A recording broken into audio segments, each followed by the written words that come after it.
When it comes to the several tropes in anime and manga, revenge stories are one of the more captivating and more engaging types of stories when looking at anime and manga. And even in other pieces of media, revenge arcs are used quite often because they are a great way of keeping the audience entertained to see if that certain character is going to get their revenge. But I'll be looking at two particular characters from the shonen demographic who arguably have the most well-known revenge stories. And I'm talking about Sasuke from Naruto and Kurapika from Hunter x Hunter. Now, it's no secret that Naruto did take a lot of inspiration from Togashi's works, and you have people saying that Sasuke is just a rip-off of Kurapika since they both came from a clan with red eyes and both clans were wiped out. But I think beneath the surface, and if you actually look more into both of these characters, you will find their revenge stories are completely different in terms of how both characters change over the course of the series and the types of decisions they make because of their revenge. This is not going to be a video about which revenge arc was done better, because that is down to your own preference. This video is going to be talking about how both Sasuke and Kurapika shared similar experiences with losing their clan, and how they both took completely different paths in their revenge, and why they are both so well written. So the main difference between the revenge arcs are how both characters make certain decisions over the course of the series, which changes their characters as a result. Kurapika's revenge story is based on grief. The grief of losing his brethren, and how he doesn't seem to move on from his revenge.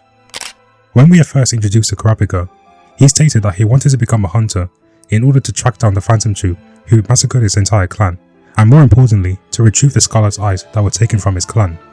Kurapika becoming a Blacklist hunter will enable him to access certain pieces of information and gain access to certain areas so that he will be able to hunt down the Phantom Troop.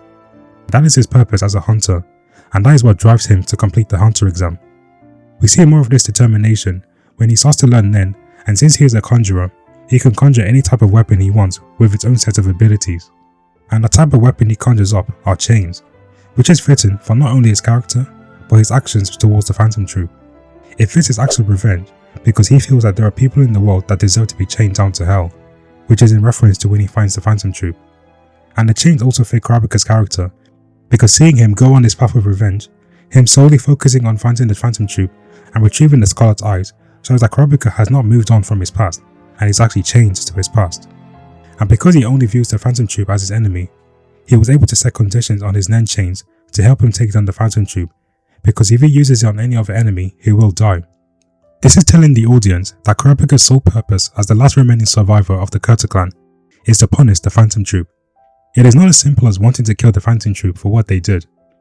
And although he did kill Uvogin, that was because of Uvogin violating the conditions of the Judgment Chain. Kurapika would have preferred it if he was still alive, and would instead just comply with the conditions. He simply wants to chain them down so that they will never break free, and that is possible because of the high risk limitations he placed on his Nen chains, where he is risking his own life, which increases the strength of his Nen. So his Nen and his means of combat is centered around that certain group.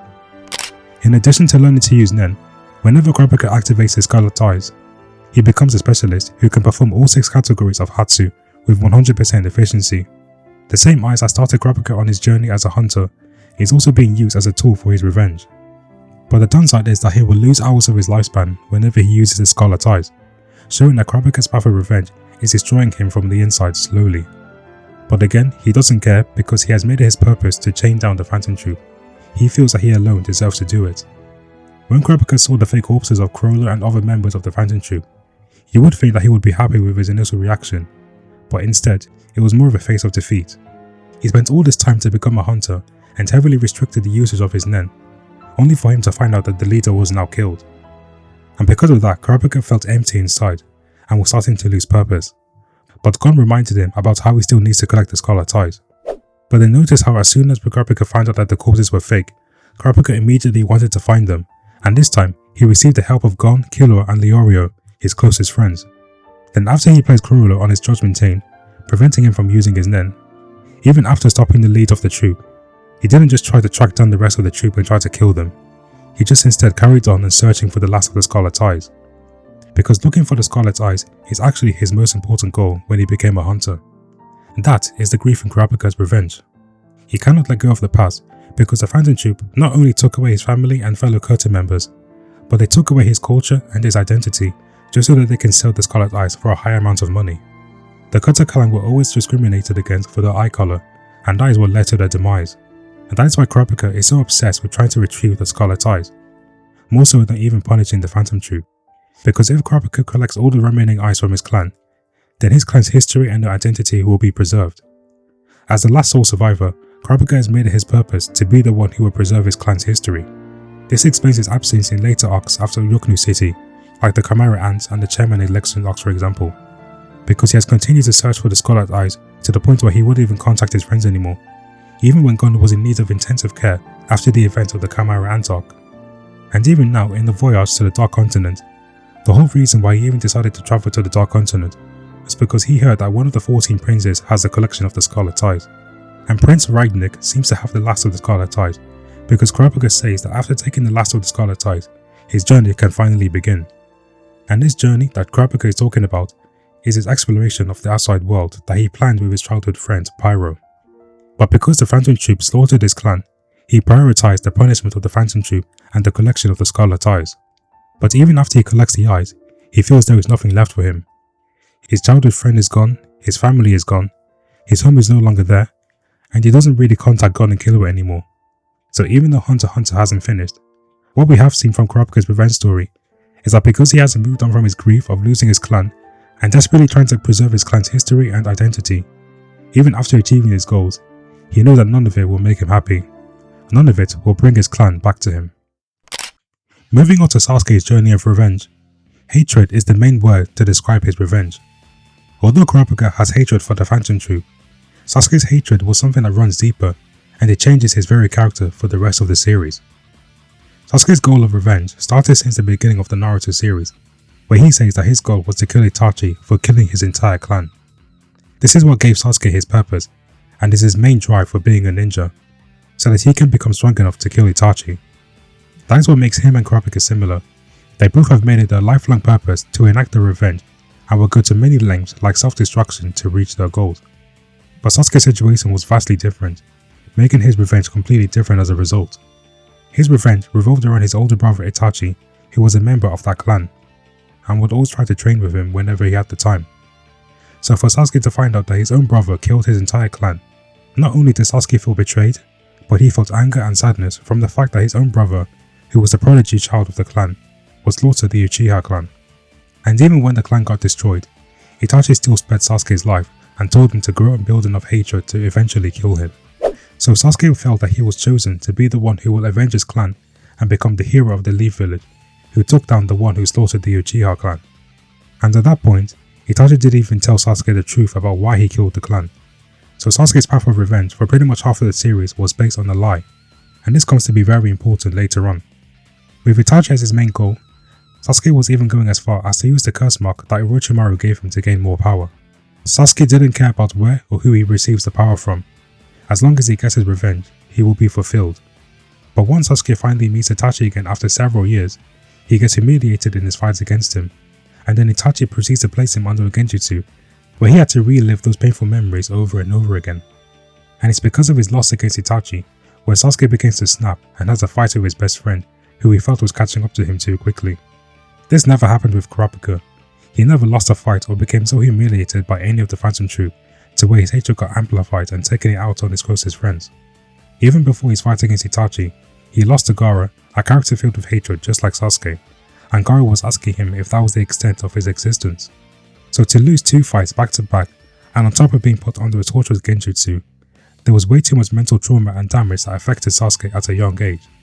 And even though Kakashi spoke to him about how revenge will never fill the void in his heart, Sasuke still chose to leave his home and seek out strength from the very person responsible for attacking the village, because he does not want to let go of his purpose. He was chosen by Itachi himself to kill him and avenge the clan. He left his past behind him to gain strength rather than maintain the bonds he made with Naruto and Sakura. Even when Naruto and Sakura would try and bring him back, he simply couldn't because that is a path that he has walked on and there was no turning back. But although he joined Orochimaru, he still wouldn't bring himself to kill other people, as shown when he was training with Orochimaru. He said that he will only show ruthlessness when he fights Itachi, because he is his main target of revenge. Then his rematch against Itachi in part 2 is what really changes not just Sasuke's character, but his entire view of the world and his ideology. After killing Itachi, Sasuke learns from Tobi that Itachi was actually forced by the Leaf Elders to kill the clan. So the main target of Sasuke's revenge wasn't really supposed to be Itachi, because he was forced to do it by Danzo, and he saved the Leaf Village by doing so. This revelation caused Sasuke to literally have a mental breakdown as he processed the information. He learned that the Leaf village itself discriminated against the Uchiha for their visual prowess, and the Leaf elders put his own brother through all of that pain and framed him as some cold-hearted evil person. And then Sasuke realized that his life was a lie. And then this is what pushes Sasuke to change his goal from killing Itachi to going after the Leaf village itself, which was a much bigger goal. And because he severed all of his bonds, he realized there was nowhere left for him to go. So he went against his own code of not killing people other than his main target when he killed a samurai during the 5 Kage summit. Sasuke became an international criminal, and he was someone who had to be stopped before things got worse. This is another thing that differentiates Sasuke's revenge from Kurapika's. Sasuke started out as a deuteragonist of the series, but after learning about the truth about Itachi and the corrupt system in the Leaf village, he develops into an antagonist of the series. And Kurapika knows that the Phantom Troop was responsible for slaughtering the Kurta clan. It wasn't a case to where he was lied to since his childhood. And that is what pushed Sasuke to keep switching his goal, because he was never told the truth since the beginning. That was the one thing Itachi regretted during his final moments. Maybe if he had been truthful to Sasuke, maybe things could have changed. Sasuke's revenge had gotten so out of control that he will kill anyone that got in his way, because he doesn't have anything left to lose. He starts to overuse the power of the Sharingan to the point where he was almost blind, which is fitting because Sasuke will literally acted in blind rage. He doesn't seek to preserve his clan like Kurapika does, because when faced against Danzo, who literally had Sharingan eyes implanted in his arm, Sasuke didn't care to bring the eyes from his brethren back. His hatred had complete control over him. He instead wanted to prove to Danzo that the Uchiha are not to be underestimated. It's not until he sees his reanimated brother again where Sasuke starts to rethink his life and what is the best way for the ninja world to move forward. Itachi reassuring him that he will always love him is what pushes Sasuke to meet the Hokages to learn about what a village is and why Itachi would suffer so much for it, because that is what brought Sasuke on his path of revenge to begin with. After learning about the importance of the village from Hashirama, Sasuke's goal shifts again from destroying the Leaf village to becoming the Hokage, the exact same goal as the main characters. But his version of Hokage will be someone who will execute the current 5 Kage and stand on top of the world where everyone will direct all of their hate towards him to achieve peace. Similar to how Itachi shouldered all of their hate in order to save the ninja world by preventing the 4th Great Ninja War, Itachi was viewed as the true Hokage in Sasuke's eyes. So what started as pure hatred from his brother in the beginning led to hatred towards the Leaf village elders, then to the entire village, and then finally the whole shinobi world itself, which was the root cause of his path of revenge. He develops from a deuteragonist into the final antagonist of the series because of him learning more about the shinobi world and how the cycle of hatred affected it for so many years. Itachi was the one who put him on this path, and he was the reason why Sasuke wanted to put his ultimate goal in motion. Sasuke wanted to discard and remove the past and instead focus on the future, which went against Naruto's values. And after his fight against Naruto, Sasuke finally admits defeat and moves past his long path of revenge and hatred. And as a way to atone for his crimes, he decided to travel around the world, learning more about the world and protecting the Leaf village from the shadows. And that is how both Sasuke and Kurapika acted on their paths of revenge. Kurapika became so filled with grief that he needed to preserve his clan by collecting the Scarlet Eyes. He couldn't move on from his past, and that was eating away at him the more he collected more of the eyes. But Kurapika never took a major route like becoming an antagonist or living solely to kill those that were responsible for his clan's destruction. But with Sasuke, he was the opposite. He instead tried to move on from his past and even discard his past friendships and hardships to focus on trying to make the ninja world better. He lived solely to kill his brother, and upon learning more about the truth, he embraced his hatred more and more to finally becoming the final antagonist of the series and Naruto's final obstacle of becoming Hokage and breaking the cycle of hatred that cursed the ninja world for many years. Although both characters experienced the same trauma of having their families getting killed, they both took completely opposite paths. Thank you guys so much for watching, and if you guys haven't already, please subscribe as it really helps the channel. I'm trying to aim for 1000 subscribers by the end of the year, so I would really appreciate it if you guys could subscribe. And if you would like to see more character analysis videos, please leave a like, and I'll see you guys in the next video.